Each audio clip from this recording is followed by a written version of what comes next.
Good morning, everybody. Shabbat Shalom from a very cold and wet KwaZulu-Natal. I decided that seeing as it's Easter and we are celebrating Passover as Hebrew, I will do a little spread about Revelation, and I will cover from Revelation 1 to 13 and just give a general picture about what it's all about, because I do believe that the Passover of the Jews from Egypt was an incident then, but I believe that we all are in the process of passing over from what we are experiencing at the moment as far as what world control is concerned with the New World Order and everything. And we have been told that there will be a Passover from that to a new regime. And I don't think it's very possible that we would be able to pass over if we don't really know what we're going to pass over from. So I decided to cover the first 13 chapters of Revelation in an effort to help you understand what it is we are busy experiencing and what it is that will be happening in the near future. So Revelation is a book that was written by John, they say 66 years after Christ. So 66 AD, the book of Revelation was written, which makes it almost 2,000 years old. And it's written in a way that it might be difficult to understand, because they use all of these terms and parallels that don't really always make sense. But at the end of the day, if you look at Revelation, it really is in concern with what we face today. Now, there is an opinion that Revelation, if they've calculated numerology of certain characters during that period, or during the period of Rome's reign over the Mediterranean, then there's a character that comes up to mind, apparently for the intellect of the church, who reckon that Nero is the guy they put down as the described 666 of Revelation. But I cannot agree with that, because I don't believe that Revelation was written for then, and I firmly believe it is written for now. So I will explain to you why I say it is for now, so you can have a little bit more insight into why I say that. So to start off, we will look at Revelation 1, and Revelation 1 really describes the character of the lamb and the lion, which is described as a double-edged speaking person. So what that really means is that when he speaks, he has a double-edged cutting sword. So, or with his mouth, he's said to double-edged.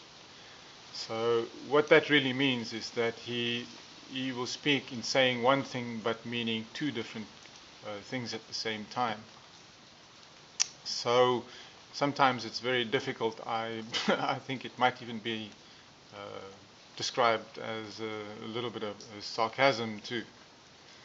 But if he's a double-edged, then it means that he has two sides of the story. And like I've been explaining to you in my videos, that God's world is a dual world. It's a double-edged world, and everything has two sides to it, like north and south, east and west.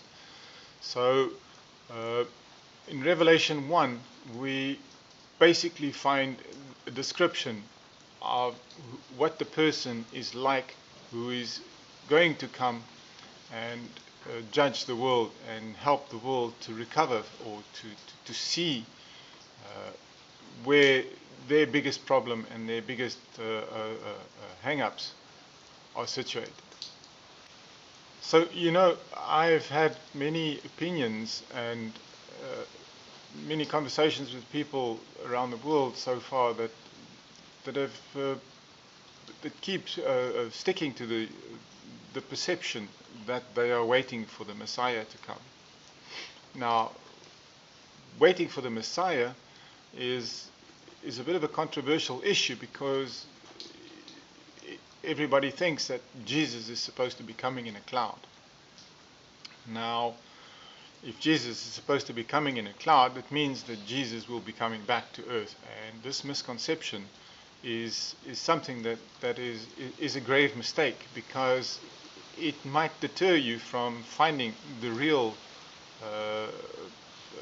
story behind what is supposed to happen.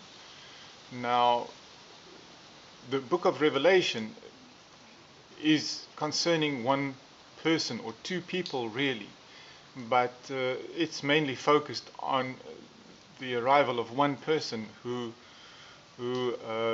I will explain to you a bit later. But that one person, the double-edged one, is really one person who's carrying through all of Revelation. The whole story is about him and his consort, his wife, his partner, and I will explain to you why I say that. So in Revelation it says that there are things shortly to come to pass. Now, firstly, I think it's necessary to understand that shortly for God is a day or two, which is 1,000 or 2,000 years for us. So when these things are shortly to come to pass, then it really means within 1,000 or 2,000 years. So it's not logical to think that Revelation is concentrating on a period of time shortly after when Yeshua walked the earth.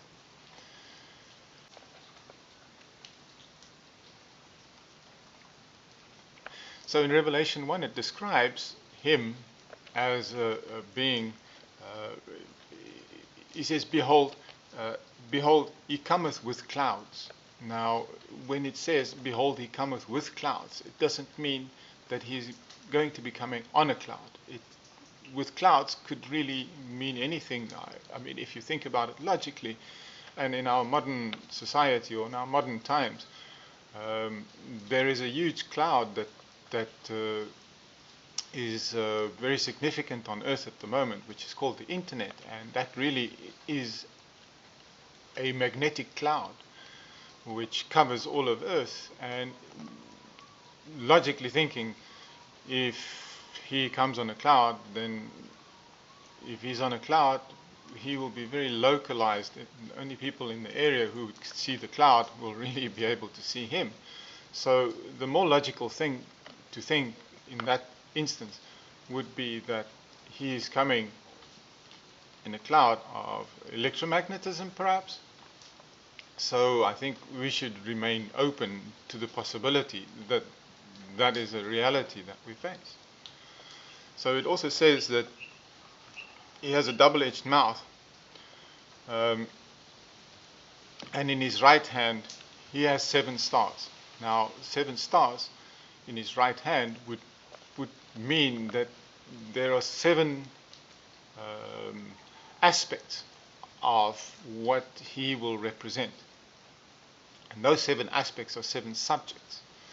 So it is maybe necessary to explain to you what the 7 subjects are really all about. Or I call them the 7 candlesticks of civil society, which really make up the bulk of your consciousness. So your consciousness is concentrated around 7 subjects, which are science, the medical industry, history, theosophy, as I call it, which includes all biblical and gnosis, then law and culture, and maybe I forgot one, astrology, yes. So in those days, everything also was focused around the astrological aspect of where Earth is in her orbit. And these are all very important things, and they make up the bulk of our consciousness. So every single subject that is on Earth will be derived from this in some way. So like science would be including archaeology. So archaeology is a very important subject that we really need to be able to have concrete proof of something that has happened in the past. So it says that his hairs were white as snow, and that he has feet of brass. And those two things really, the hair white as snow, a possibility, yes, but more rather than being physical, it points to a purity, and the feet of brass being a description of somebody who is steadfast, and somebody who is honorable and stands by what is right. And if one really thinks about it, then one would expect a leader to be of that kind of nature. So his hair and his feet of brass would rather point towards his character than towards his physical features. Now, the eyes being as a flame of a fire, I've been teased about this in the past, but having eyes as a flame of a fire, which if you go and look into a fire, for instance, if you light the gas stove or make a gas flame, then you will see the flame itself is blue. And this was the only way really to describe these things, and the parables that the Bible always seems to be talking about, that are quite confusing, but they do make a lot of sense. So I do firmly believe that that is a description of his eye color. So in Revelation 2, he starts addressing the churches, which one must realize that a church is really a family, is a like-minded congregation of people who think in the same way. They would be described as a church. Now, Revelation 2 really addresses one aspect of civil society, which is the religious aspect. So from a religious point of view, he's addressing the ones who are faulting on their loyalty. So the loyalty that they have in this instance is described as being loyal to the Queen. Now I'll explain to you, because in my previous videos I've told you about the duality of God being male and female, and that the duality is a necessity for everything to function properly. Now, what has happened is the churches described in Revelation 2 are all localized in a specific area, which is in Syria or in modern-day Turkey, and they all hang around a small area of Turkey, which is described in the Bible as kind of a hub where the Queen of Heaven worship originated from. Now, the contributors to this is people like Sargon and Nimrod, who were all instrumental in creating this mindset of Queen of Heaven worship. So the Revelation 2 is really addressing those, and he's telling them, but you're wrong. You're not doing this correctly. So I can see that you are trying, but what you are doing incorrectly is you are denying the real Father, and you are going to the Mother instead of the Father. So in Revelation 2, he addresses Euphysis. Now, Euphysis is a culture based on the female goddess. If you go and look at the etymology of Euphysis, you'll see now all the names that I've come up here with. I've taken the etymology of the word. So the etymology of Euphysis says that Euphysis is a culture based on the female goddess. And also Euphysis was really big in the trade industry. So later, when I get a bit further down the line, you will see why I say this. They were a trading community. Now, when he speaks to Smyrna, Smyrna refers to Izmir, which is a town in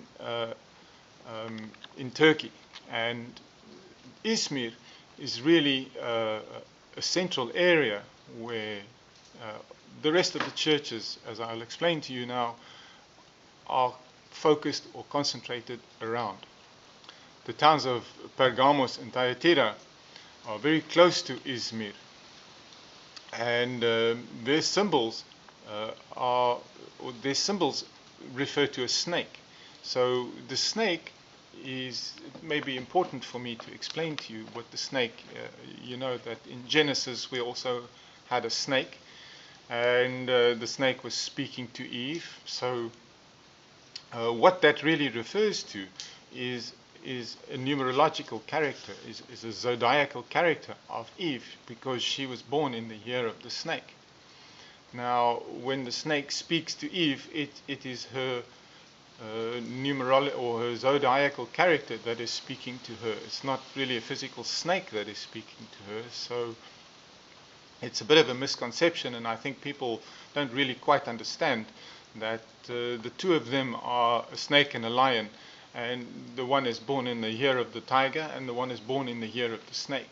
So whenever there's a depiction of a snake in ancient text or in ancient artworks, then it is directly referring to Eve and Eve's character.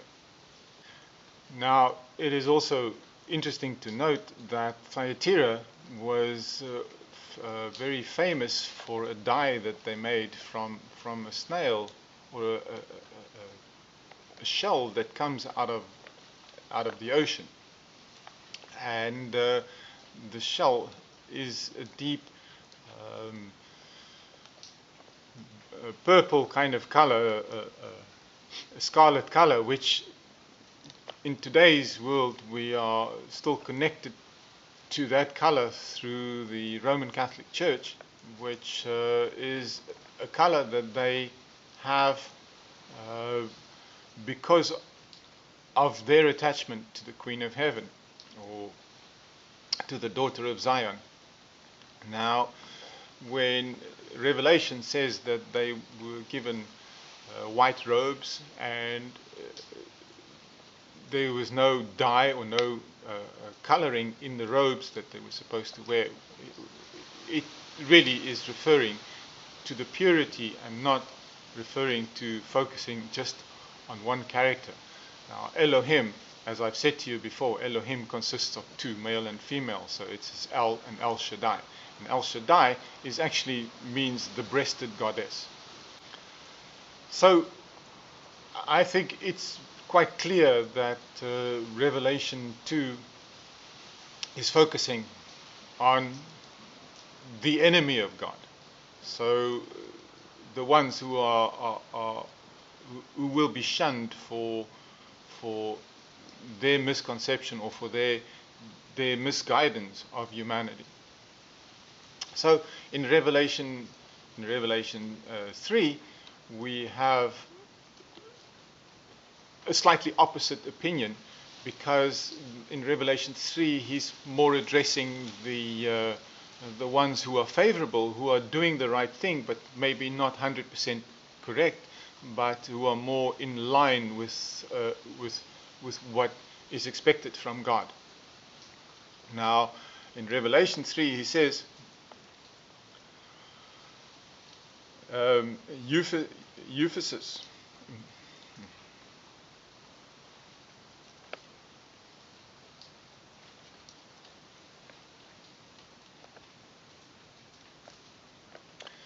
So in Revelation 3, he's addressing the Sardis, which really actually means the Prince of Joy, or it refers rather to the loyal to the male, or to the male aspect. So the most important line to read in Revelation 3 about the Sardis is Revelation 3 verse 4. And it says, "Thou hast a few names even in Sardis, which have not defiled their garments." Now here we're speaking about the garments again. They've not dyed their garments purple.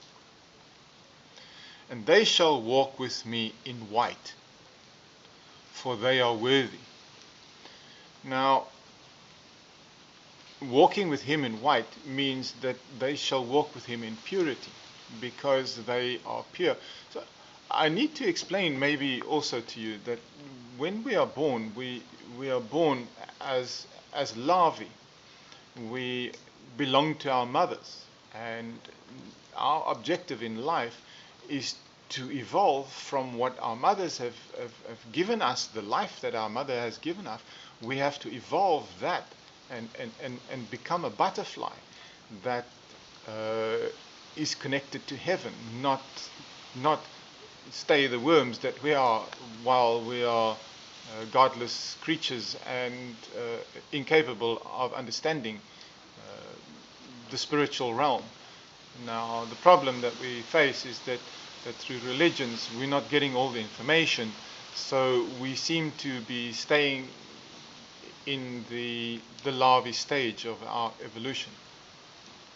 So when we evolve, then, and we rid ourselves of all the baggage we carry as larvae, then we become pure. And when we become pure, we are enlightened. So when he addresses the Church of Philadelphia, which Philadelphia really means brotherly or loved, he's speaking to those who have been favorable towards God the Father, and who have walked more or less in line with what the Hebrew are expecting, or what the Hebrew would say or would describe as the Father. So Philadelphia means brotherly, and brotherly is favorable towards the male aspect of God.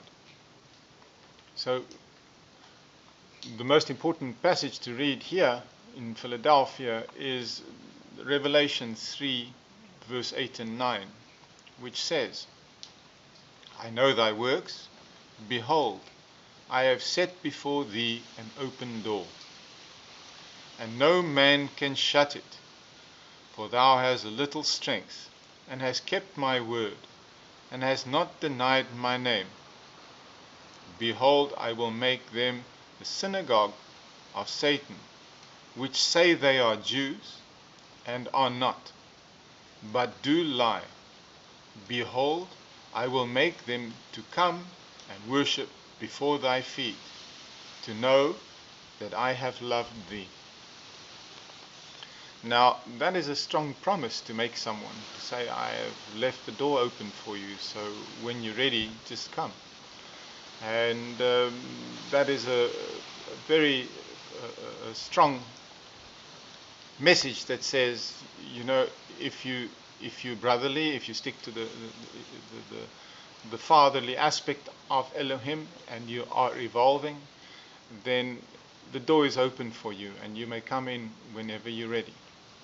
So the last church in Revelation 3 is addressing the Laodicea. Now, Laodicea actually means to be lukewarm.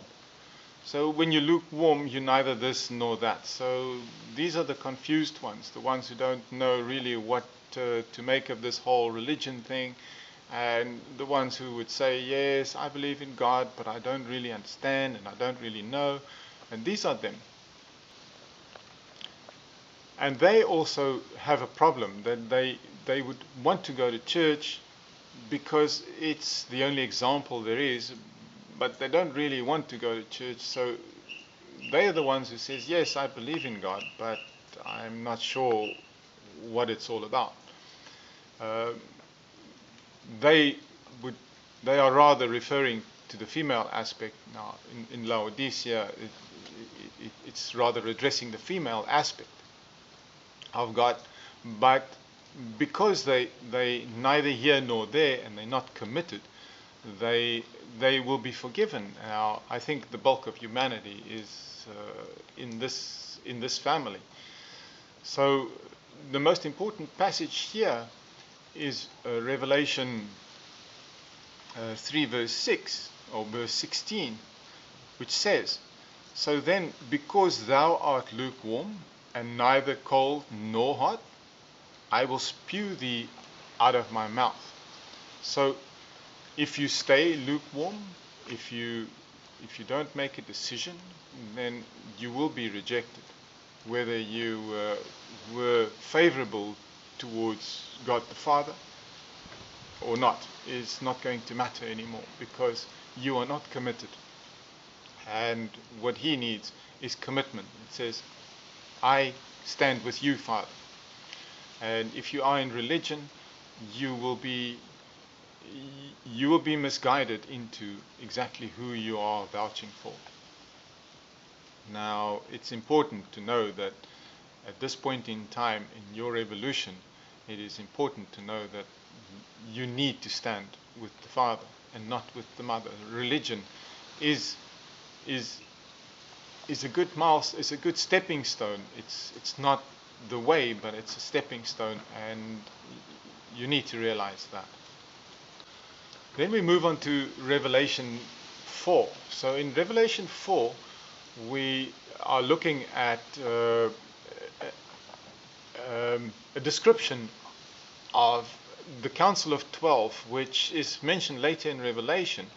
But the Council of 12 is really a council of 24 people with equal opposite partners, which are in heros gamos. Now, heros gamos is basically when a man and a woman have surrendered 100% to each other and to God. And the heros gamos is also known as the nous, or the nous of God, which really is the resident point between the two circles of the male and female. So where that little cake section inside them, between the two circles, that is the resonant point where heros gamos happens. That is called the nous. So these couples are actually preordained before time, from many thousands of years ago. This couple, or these 12 couples, have been on Earth, and the archaeologists have discovered these crystal skulls, which are to depict this council. Now, the crystal skulls were made with what is called the philosopher's stone. So the archaeologists cannot figure out how these crystal skulls were made so beautifully and so pure. and they were shaped with the philosopher's stone. Now that's another subject which I'm willing to indulge in sharing with you at some point. But for now, know that there's a council of 12 leaders on earth who have already been selected and who have been preordained before time. So they will be the leaders, the future leaders of earth. Now, in connection with the council of 24, which it says in Revelation 4 verse 4, and round about the house were 24 seats, and upon the seats I saw 24 elders sitting, clothed in white raiment, and they had on their heads crowns of gold. Now, that shows you that these 24 are really leaders or kings of earth, and they are here. They exist. They belong to earth. They're always here. As Christ is here, they are here, and they are loyal to Him only. And in Revelation 4 verse 7 it says, and the first beast was like a lion, and the second beast was like a calf, and the third beast had a face of a man, and the fourth beast was like a flying eagle. Now, maybe you recognize some of these, but the first beast, being the lion, is really actually the family of Judah, which is considered to be the lion, because in the coat of arms of England you will see the lions, which depicts two lions, which I would have a tendency to put them down as Zara and Perez, who are the two sons of Judah that were born from the mother Tamar. And they really are the lions that are described in this instance. Now, there's a calf described, which the calf is an emblem that is used on the coat of arms of the British Isles, which includes Ireland, Scotland, and England. And that kingdom is one of the major kingdoms on earth. And then it's also described the one with the face as a man, which is the tribe of Asher, which at this current point in time is in the leadership of earth, because they are known as the Jesuits, and really they control everything. They are a major player in the world. They are ruled by the Black Pope, who is the equal opposite of the White Pope. So the reason why I'm telling you this is that these four kingdoms described here are kingdoms that have to surrender to the Son of Man. And He really is actually the king of theirs. So the eagle is none other than America, and America is a strong player in the world stage at this point in time. But what it's saying in Revelation 5 is that all of these kingdoms will surrender to Him. When they see Him, when they recognize Him, when His time is here, then they will surrender to Him. So the four of them are very clearly described here.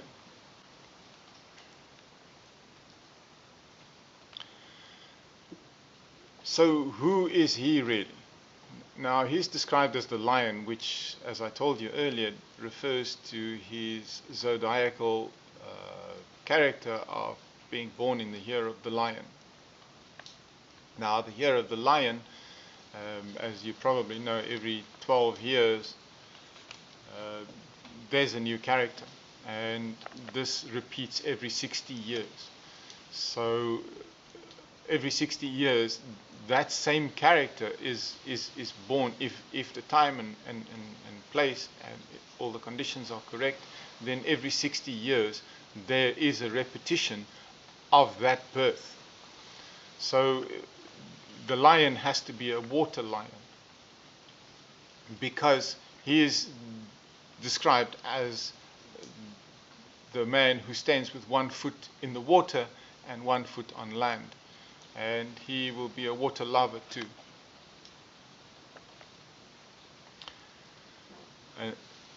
The most important verse here in Revelation 5 is Revelation 5:5, which says, "And one of the elders said unto me, Weep not. Behold, the Lion of the tribe of Judah, the root of David, has prevailed to open the book and loose the seals thereof." Now, the book described here, I have heard many opinions that it is not the Bible, it's something else, because everybody believes that they know the Bible, but it is quite obvious that it's not really well understood. And if you go into the intellectual writings of many of the scholars from this day and age, it becomes evident that there are still many questions unanswered, and analyzing every word in the Bible is not really helping to bring more light to the subject. Although many believe they fully understand it, this is not the case. So what it's really saying is that there is only one person on this planet who can understand that book.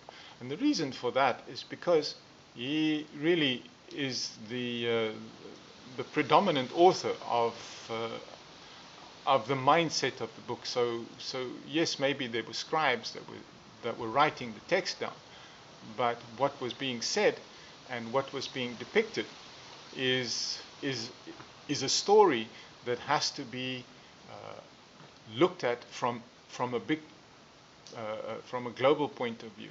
And as a king, he will be able to stand back and say, yeah, I see the picture, and he will be able to describe that. So the book, or the Bible, is really a book that can only be understood by one person, and that's him. So I need you to understand one thing, that the opinions here are really my opinion. And I could be wrong in many instances. I'm not claiming to know everything, but I certainly have done a lot of reading to be able to sit here in front of you and stick my neck out and say the things that I do. But from Revelation 6, we have a description of the last 11,000 years on earth.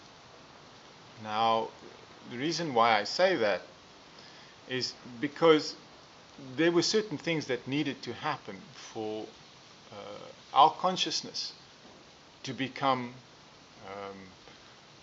fulfilled, or to reach a specific point. So we had to evolve from the characters as Adam and Eve. We were the first time in these bodies, in Homo sapien bodies. So we had to evolve, and we had to learn, and we had to go through certain stages to be able to get to God consciousness at the end of these 11,000 years. And everything that has happened on earth up until this point had to be this way for our consciousness to reach the point that it has reached at this point in time. It says in Revelation 6:2, "And I saw, and behold, a white horse, and he that sat on him had a bow. And a crown was given unto him, and he went forth conquering and to conquer." Now, who is really describing here is, it's not describing the lion, it's describing the equal opposite to the lion, which is the lion's brother. And the lion's brother got a crown to say, well, I'm going to become the king of earth for now. And there's many instances that it is evident that it is him and not the lion who is in control. And his control is based on the Queen of Heaven, because he is spiritually connected to her. He's spiritually connected to the mother. Now the father is connected to the tribe of Judah, and the tribe of Judah has been really they've taken a very hard time on their journey here, because his brother was trying to annihilate him, trying to breed him off earth, trying to get rid of his seed on earth. And the reason for that is that if he can get rid of the seed of Judah, then he will remain king. But this is not how God has planned this journey for us. In Revelation 6:4, it says, "And there went out another horse that was red." Now, the red horse already says that the color red is from the woman. The red is the queen's side, or the king's side is blue. Now, when it says red, it's referring to somebody who is on her side and not on his side. And power was given to him that sat thereon, to take peace from the earth. Now, I don't think anybody would disagree with me that earth is really not a peaceful place right now. There's wars in all of these countries with nuclear warheads. I mean, the intent behind making a nuclear warhead is war. The intent behind a nuclear warhead is to kill your opponent. And earth has really not been a very peaceful place. You look at the Roman Empire and how the Romans went about to kill the Christians in the beginning, and how they took over all of the countries, all of the land around the Mediterranean, to take over the control of commerce. Now, the problem that we face in modern life today is commerce. Commerce is the person in control of commerce is the person in control of earth. And it says further that to take the peace from earth, and that they should kill one another. And there was given unto him a great sword. So giving him a sword, which means he was given a lot of power. So at this point in time, anybody can try and fight this. Nobody will be able to make peace on earth, because God has not ordained it. It's not the time. And until his time is up, nothing else will happen. Then in Revelation 7, we're looking at, once this period is up, then 144,000 of the original Israelites will be redeemed from earth. Now, as I've said to you before, Israelites have blue eyes, and the specific characteristic of these people will be they would be selfless people. So these 144,000, they've already been selected. They will be removed from earth, and in one of my previous videos I did explain to you why that would be. So the 144,000, which I'm not really going to go into, is what it's all about. To be redeemed because of a specific reason. Revelation 8 really describes the ending off period of the last 11,000 years. So I say 11,000 years. The period is in modern years, as I've in my previous videos described to you, the period of 12,960 years, or a period of 11,600 years, as Plato described it. But the reason why he described it that way, which probably is the most accurate, is 11,600 years since the Earth crossed the Sun's equatorial plane during the time of Atlantis. Now, we've been evolving since then, and the period is almost up right now. So this is why we are told about the end times, because of this period being finished. So one of the things that it says in Revelation 8, verse 10 and 11, and which tells Noah's story, it really describes what happened in Noah's time. And interesting to note that this specific passage is the line that helped me understand what was happening with Earth and why we are being warned about an incident that is going to take place. It says,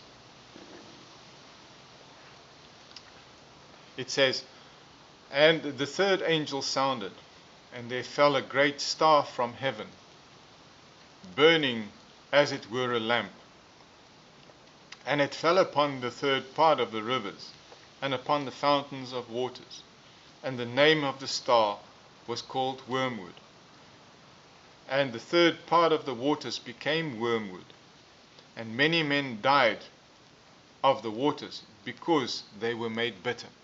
Now, in the research that I've done in this, in regard to this, is that when a comet enters into the atmosphere of Earth and it hits a specific localized area, all the water becomes arsenic.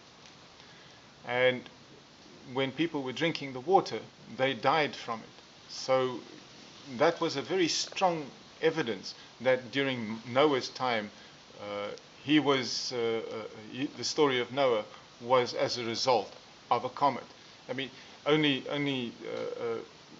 the pure fact that it rained for 40 days is enough evidence that something really hot came into our atmosphere and caused so much condensation that it had to rain for a long time. I mean, for the size of the comet which hit in North Africa, the size of the comet was huge, and the seas spilt onto it, and it just caused so much vapor that it was just raining all the time. So it's quite a logical thing to be able to understand once you understand the reality of what happens when a comet hits Earth. So Noah's story is the beginning of the next 5,500 years, which is 6,600 years after the effects of the comet had been calculated. Before, it was 5,500 years. Now, the 5,500 years is added together with the 5,500 years before the comet, adds up to 11,000 years, which is what we've had to face, or which is what we are being described here in these two parts of Revelation. So Revelation 9 once again just deals with what was preordained by God for Earth to happen, for our consciousness to reach the point that it has. Now, many would say, yeah, but God killed so many. But you know what? Being in this physical body is just a part of the life that we are capable of living. There is a life hereafter which doesn't have an end. And once the energy is created, you cannot destroy the energy until a specific time when that energy has to come to an end, and it's not allowed to reincarnate into a physical body. So it will be staying in an energy form until a time where they will be judged and thrown into the proverbial bottomless pit if they are not allowed to be here anymore. So all the energies that are negative, that are adverse, or that are opposed to the energy of love, they will just simply be thrown into the bottomless pit and never be allowed to come back to Earth. And the period of time that we spent in the last 11,000 years was to find all of those who will be here in the future, and this is why the future will be a pretty peaceful place on earth. So the most important passage here in Revelation 9 is Revelation 9:21, because neither repent they of their murders, nor of their sorceries, nor of their fornication, nor of their thefts.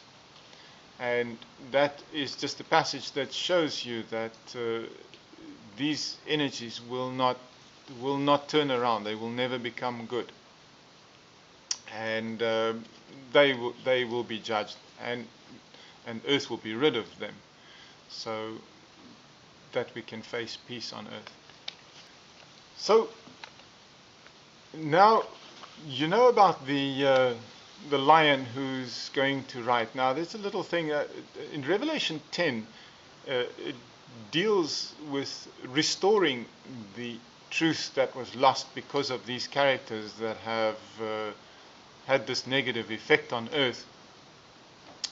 And there's a little concept here that I want to run by you so that you understand why I say that the lion is already here.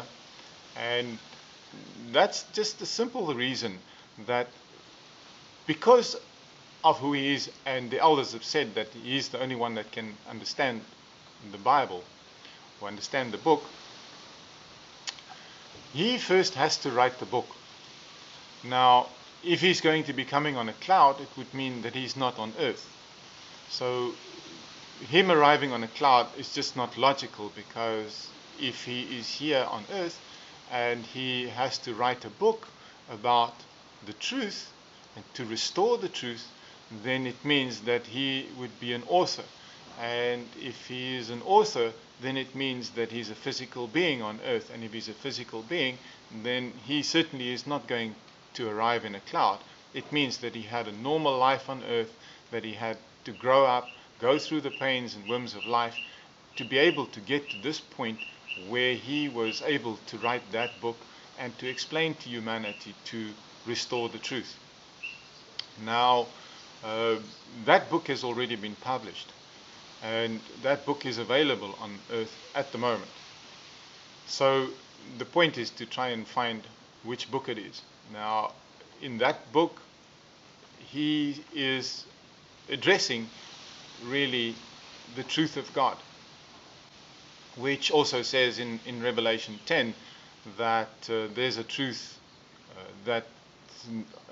of God that nobody knows. And just purely the passage of Revelation 10 that says in Revelation 10:7, it says, "But in the days of the voice of the seventh angel, when he shall begin to sound, the mystery of God should be finished, as he has declared to his servants the prophets."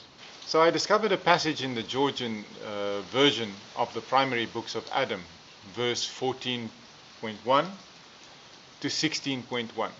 And it says, "Then Michael came, he surrounded all the troops of the angels and told them, 'Bow down before the likeness of the image of the divinity.' And I told him, 'Go away from me, for I shall not bow down to him who is younger than me. Indeed, I am master prior to him, and it is proper for him to bow down to me.' The 6 classes of other angels heard that, and my speech pleased them, and they did not bow down to you. Then God became angry with us and commanded us, them and me, to be cast down from the dwellings to earth, or from our dwellings to earth." Now, this passage is very important because it really describes the older brother of the one who's been chosen as the king of earth to to prove that what has happened, the Second World War, all of these wars, these things that have happened because of these two brothers and the one defying the other. Now, what is going to happen on earth is that these two brothers have to make peace, and these two brothers have to be reconciled, and it's a situation that is going to create a lot of turmoil on earth. So in Revelation 11, the two witnesses, I think the most important passage in the two witnesses is, one must understand the two witnesses now will be a male and a female, which would make up the complement of Elohim. And when they are in Hieros Gamos, when they are resonating, they would become Yahweh Elohim. And they are the king and the queen of earth. Now, she was given to the older brother spiritually, and she was physically given to the younger brother. So the younger brother is Seth in this instance, and Cain in the older instance, or Esau and Jacob. I suppose using the examples of Esau and Jacob would be easier to understand, because it is written many, many times that Esau and Jacob had wars between them. They were not friends. They didn't like each other, because Esau just blamed Jacob for stealing the kingdom from him, which wasn't the case. But that's how Esau saw it, and he still sees it that way. Now, Revelation 11 is basically just dealing with the truth that these two have to bring to earth. And I think the most important passage there would be Revelation 11:10. And they that dwell upon the earth shall rejoice over them, and make merry, and shall send gifts one to another, because these two prophets tormented them that dwelt on earth. So the truth that they have regarding many things, like our consciousness about racism and all of these things. Incidentally, racism is just a social construct which was brought in by these fallen angels to blend humanity into a manageable blend, and also to get rid of the tribe of Judah, or it's an effort to breed out the tribe of Judah. So the purity of Judah, it doesn't remain, and this is the commandment that we have to honor our parents, which will be to marry into the family of your parents, which would be into the same genetics. Now, all of these things were brought in by Satan to be able to get rid of the tribe of Judah, in an effort at this time to be able to maintain his position as the king of earth. So Revelation 12 basically is concerning her turnaround point, where if you think about it, the Nazis and the Second World War, Hitler was funded and stimulated by the Roman Catholic Church, and the Roman Catholic Church obviously consisting of the Jesuits and the church itself, which is the two equal opposites in control of law and spirituality, which are the two main candlesticks of earth. So the control of earth that is happening there needs to be turned around, and the kingdom has to, or the queen is the one who has to turn around and say, no, you're the wrong guys, I have to be with him and not with you. And if you are spiritually bonding me, if you have a spiritual bond over me, I have to break that bond for me to be able to get to the king. So really what happens then is the moment that she turns around and stops being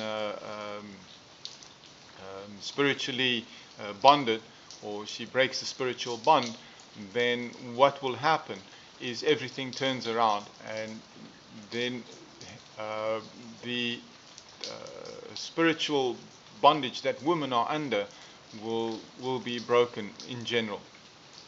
So Revelation 12 really deals with her and the fight that she has with Satan to be able to release herself from that bond. Now, this release could be in any way, from a spiritual release from depression or narcissism, that kind of thing, which is what he's inspired through fear. Now, the fear that is prevalent on earth at the moment is affecting probably 60% of humanity adversely at the moment, in the form of depression or narcissism. So all of these have to be broken before earth can be repaired. All right, so as far as what Revelation 13 is concerned, I think it's apt to start with the passage here, which says that here is wisdom. Let him that has understanding count the number of the beast, for it is the number of a man, and his number is 666. So that passage describes a man which is creating in the frame of 666, or in the mindset of 666. So everything that he does is he would introduce the number 666. Now, if you look at the barcode that the Unified Commercial Code is written in, if there's a barcode on all products that are sold throughout the world. Now, the barcode is those little lines that you have on the back of a product normally. And if you look at the barcode of the corporation which belongs to the sea beast, you will see that it has 666. Now, the interesting thing to note as well is that the internet, which is www, World Wide Web, is also 666 because it's wav, wav, wav in Hebrew, and in Hebrew wav is 6. So World Wide Web is depicting 6 as well. And really, if you think about it, the pornography and the filth that hangs around on the internet is really satanic in nature, but I cannot say it's all bad. It's actually quite a blessing to have the internet. Honestly, to be honest, if it wasn't for the internet, I would not have been able to give you all this information. I've been able to download all of the books and the spiritual books, the gnosis books that are on the internet, and it's a blessing in disguise. But it is also, it belongs to Satan, so to speak. So why do I say that? When did it start?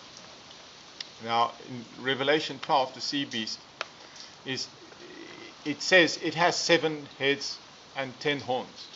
Now, the 7 heads is, as we've described in our book, we said it's the 7 last popes of the Roman Catholic Church. Now, it's important to know that the Roman Catholic Church is the whore of Babylon.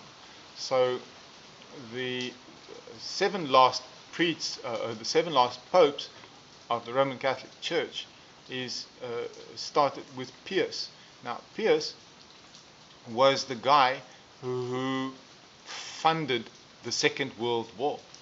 He had Hitler under his wing, and he really instigated all of this, all to achieve one goal.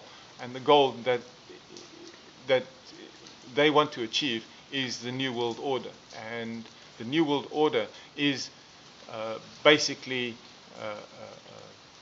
an organization that is in charge of earth and every aspect of it, the spirituality. They would create a common religion, and they would have one common corporation. All corporations would be affiliated to them, They would control how people think, what people eat, what people see. They would even control through many things. I see that they even have a system whereby they can analyze what goes through your system through the toilet and see whether your system is healthy or not, whether you're using too much alcohol, and they would even control that. So, the level of control that they are planning is astronomical. And I don't think I would want to be part of that. So, Pierce was elected in March 1939, and he ruled till 1958. And during his 19 years of reign, the Second World War started in September the 1st in 1939, which was obviously inspired by him. Now, Pius XII was Hitler's controller. Hitler often spoke to him, often reported back to him. So, from that point of view, we are not really faced by a Satan character as such, because that Satan character is the brother of the King of Earth, but the Satan that we face is the influence that he is allowing them to have on earth. So he said, I'm speaking about the Rothschild family, and the Rothschild said, give me control of the money, and I don't care who makes the rules. Now that is an open statement that really says that as far as what spirituality is, I'm not bothered, just want to have money, and that's all I care about. So this is really what it's all about for them. So with the World Wide Web and the barcode and all of these things standing in the spotlight at the moment, it also says very clearly that there's another lamb. In Revelation 13:11 it says, and I beheld another beast coming up out of the earth, and he had two horns like a lamb, and he spake like a dragon.